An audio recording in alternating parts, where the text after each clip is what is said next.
বিদায় হয়ে গেছে।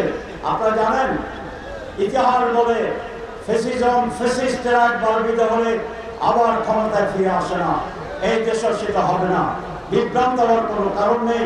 মাঝে মধ্যে যে দলটির কথা বলছি তাদের এখন সভাপতিকে জানেন, তাদের সেক্রেটারিকে জানেন, আমরা সেটা জানি। নির্বাচন আমরা বলছি সুষ্ঠু নিরপেক্ষ পার্টিসিপেটরি নির্বাচন হতে হবে এবং সেটি 2025 সালের ভিতরে হতে হবে। প্রধান উপদেষ্টা বলেছেন সম্ভব যদি তারা আংশিক সংস্কার করে 3 থেকে 6 মাসের ভিতরে প্রয়োজনীয় সংস্কার সাধন করা সম্ভব এবং তারপরে এই বছরের শেষের দিকে নির্বাচন অনুষ্ঠান করবে। এটাই জাতির প্রত্যাশা, জামাত ইসলামের দাবি।